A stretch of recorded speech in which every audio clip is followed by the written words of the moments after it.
Good afternoon, YouTube. How's it going today? It's Coach Joe here of the Atlanta Talonflames. I'm here to bring you our Week 4 Team Builder episode for our next Draft League battle against the Helix Hydreigons in the Shiva Draft League.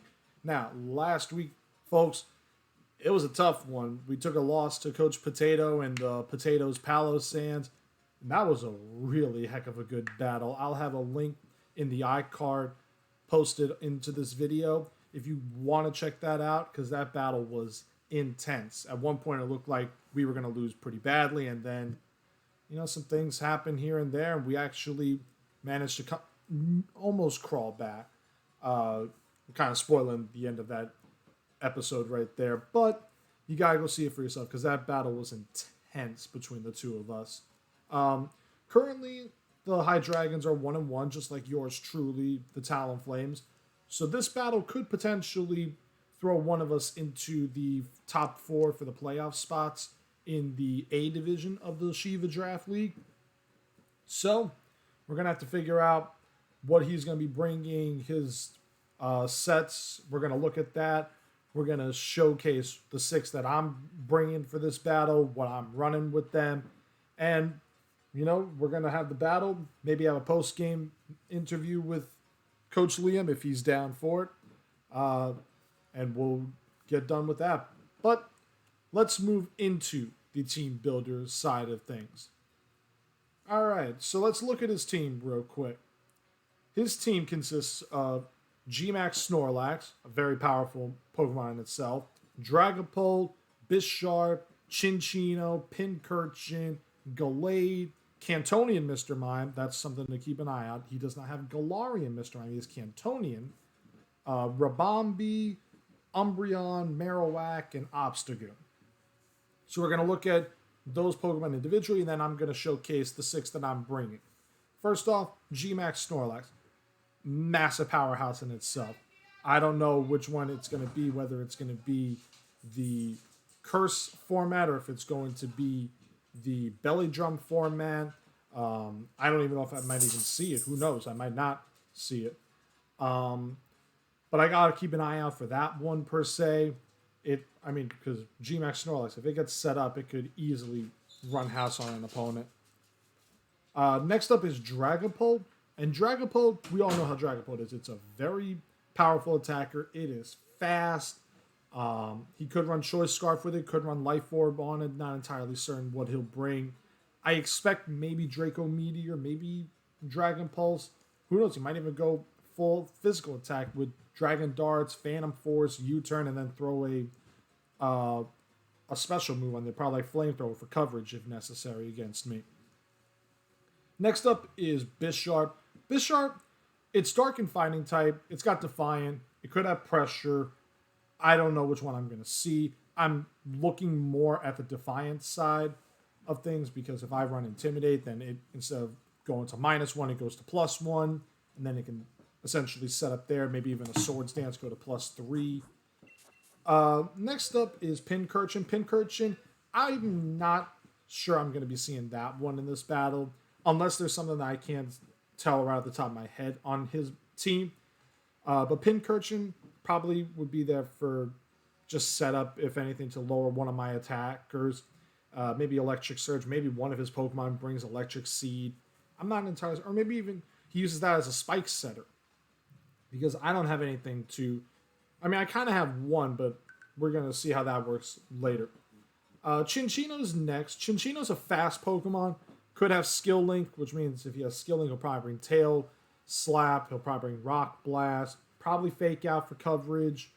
And I think it learns Bullet Seed still. I'm not entirely certain on that. But we'll probably bring something like that. It's fast. So got to keep an eye out for Chinchino. Because who knows? It could be in the team. It could not be. Gallade, next opponent. Gallade, Psychic Fighting type. It's very good physical attacker. It's got some decent special attacks, some good speed. It's got really good special defense, but low defense. So I got to keep an eye out for that because if it gets set up, it can run some damage on me with Psycho Cut and Close Combat, maybe even Drain Punch to keep it healthy. Rabombi, that one I also have to keep an eye out for.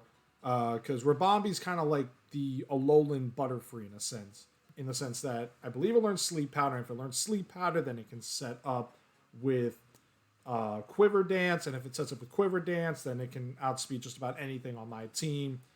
I have to keep an eye out for him or her and try to get rid of that as quick as possible if I do see it. Mr. Mime, Cantonian Mr. Mime. Now that one's an interesting one because Cantonian Mr. Mime has either Technician, which I don't really see it bringing, or it has Filter. And Filter, because it's Psychic Fairy, it actually lessens any steel or poison, and I think Ghost as well. Yes, Ghost by 25% damage. So I could think I get a one-hit KO move, but instead I deal with Mr. Mime staying alive, maybe even setting up a future sight if necessary. Umbreon is next. Umbreon, very, very bulky boy. I actually did a couple of practice battles with my friend Toxic in Discord against Umbreon to see what kind of sets it could potentially match up against. And the Umbreon was tanking Focus Blasts. I was shocked to believe that. The good thing about Umbreon is that it doesn't get toxic anymore, so I can avoid that, the classic Toxic, Wish, Protect, Moonlight, Protect, and Foul Play set. I mean, I'll probably have to deal with the recovery move, but if I can get some setup on there, we'll do with that. Alola Marowak is next. It's powerful. Almost undoubtedly, I'm going to be seeing a Thick Club on that. So its attack, which will probably be Adamant Nature, it is going to skyrocket to double it. So I could pretty much be hit and knocked out by any move it uses. Who knows? You might even carry it with Rock Head. So that runs Flare Blitz, no recoil damage whatsoever, which is a really good ability on a Pokemon with very high physical attack.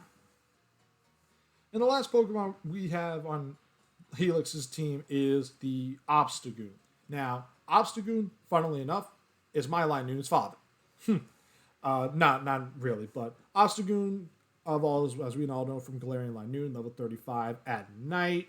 Most Obstagoon sets, you see it with Obstruct or Protect. It's going to have probably one protection move, probably going to have a Flame Orb or Toxic Orb on it. So it gets burned, it gets poisoned. I would assume it would be the burn. So that means instead of the attack reduction, it gets the attack boost. It has Facade because you don't run Toxic Orb on it because then you're on a timer. So that's going to be the Helix Hydreigons team. I'm expecting to see the Snorlax, the Dragapult, the Obstagoon, the Gallade, the Marowak, and the Bisharp. Those are the 6 I'm predicting to see. But he could throw a curveball on me and maybe bring Umbreon. But now it's time to explain which 6 Pokemon we are bringing to the team for our battle. Our first team member for this week, making her debut actually, is Mittens, the Luxray. Mittens will be carrying the Fiji Berry. It has a Jolly Nature. Gave it Crunch, Wild Charge, Ice Fang, and Play Rough. Give it a lot of coverage all around. The Intimidate is there just in case of that Marowak. Maybe even the Gallade too, lower its attack if necessary.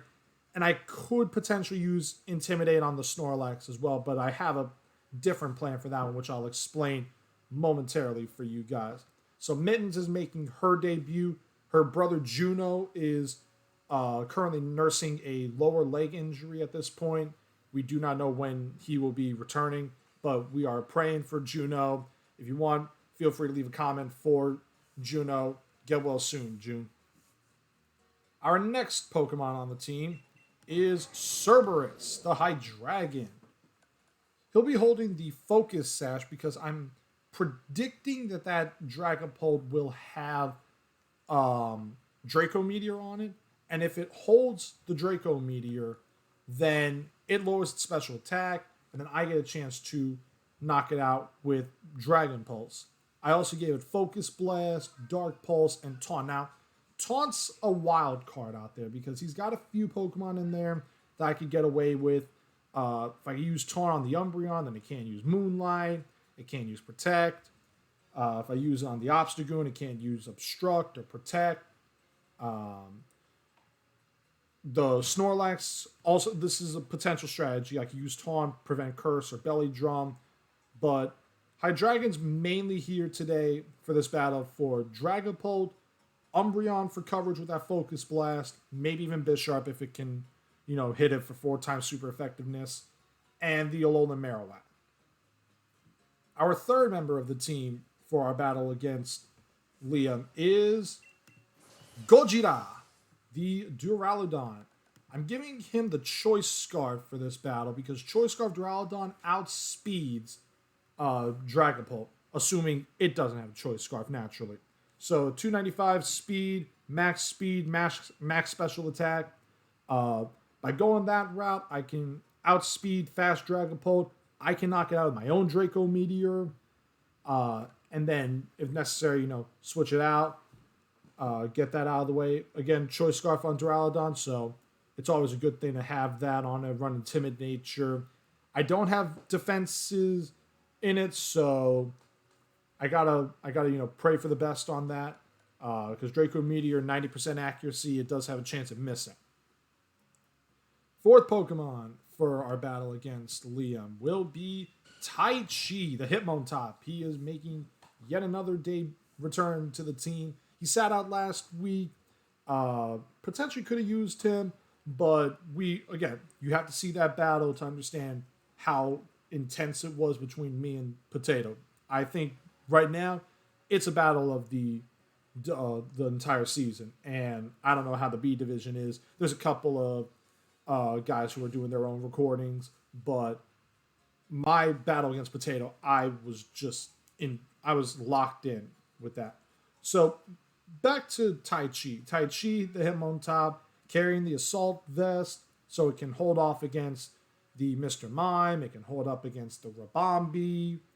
A little bit against the Chinchino and the Pincurchin, and also can take a Draco Meteor from Dragapult, which is interesting. It's got Adamant Nature, and Technician because the moves it's going to have. It's going to have Mach Punch for the Chinchino, the Bisharp, the Snorlax, the Umbreon, the Obstagoon. It's got Fake Out for support, even though he's got 2 Ghost types, so I got time to Fake Out perfectly. Bullet Punch takes out the Rabombi. It deals with the Mr. Mime and just does damage across the board. And Triple Axle, just in case for Dragapult. If I can get the 3 hits on that, it's gone. Fifth Pokemon that's coming for this is Glitch, the Porygon Z. Now, I know it's shiny here, and I got a normal here. I apologize for that. Now, this is the strategy I have. I spoke it over with my friend Chase, because I was talking to him about what I was planning on running for, and he actually gave a very good recommendation for me. Now, Porygon Z here, its name is Glitch because we all know what its dex entry is, that the dubious disc, it was supposed to be, I think it was inner space or interdimensional, and it just messed up. So I gave Porygon Z, I gave it max special attack, I gave it some HP bulk, I gave it a little bit of speed. It's got adaptability, but if you look closely right here, Chase recommended that instead of doing what I was planning on doing, I was planning on running the eject button for that Snorlax. He said, why don't you run Black Sludge instead? So I'm running Black Sludge with Trick. So if I get lucky, I'm going to trick that Snorlax into giving me its berry, and then I give it a Black Sludge in return. Hopefully, the Snorlax uses Belly Drum, and I get the berry, and then after that, I use Power Swap on it, and then I take its +6 in attack, while it cannot Belly Drum for the rest of the battle. So, hopefully, that set works. We'll have to check and find out how that works. And finally, the last Pokemon that is coming for this battle, you guys know it. It's basically been the MVP of the team so far. It's Bloomin' Onion, the Venusaur. Still carrying the wide lens, timid nature, max special attack, max speed, a little bit of defense. Earth Power for the coverage. The Pincurchin won't stand a chance. The Marowak won't stand a chance. Bisharp won't like taking an Earth Power. Sludge Bomb is there. If I get lucky, I mean, Sludge Bomb will definitely take care of the Rabombi, take care of the Mr. Mime, but I have to be careful of its psychic type attacks. Could potentially get a poisoning on some of these Pokemon with a 30% chance. Frenzy Plant's still there because it makes G-Max Vine Lash incredibly dangerous. And then finally, Sleep Powder is here. Sleep Powder, if I get that off, I have a shot at doing some real damage against Liam's team. But that will be this week's Team Builder / press conference episode, ladies and gentlemen. I want to know what you guys think. If you've seen previous battles, let me know in those comments below what you guys thought of those battles. Let me know what you guys think of the Talonflames. I'm looking forward to this battle against Liam. I'm trying to do some damage in this division because right now we play Liam, which is a good opponent. Next week, if I remember correctly, based on the schedule, I know it's wrong to, kind of be going off on the opponent ahead of time. We're going to be battling the team that's currently in first place in our division, the Wheeling Alakazam. It's either next week or the week after that we battle Jake and that. So you'll have to be ready to see how that battle turns out. But ladies and gentlemen, we will see you guys for our battle. We're going to have it done on Wednesday, tentatively at this time, so it'll probably go up Thursday. Once again, leave a comment below how you guys think of it. Let me know what you guys have seen from the battle so far, who you think the MVP is. And we're going to try to spark the flame on Wednesday against Liam, everybody. Thanks for coming out to the press conference. We'll see you for the battle. Goodbye.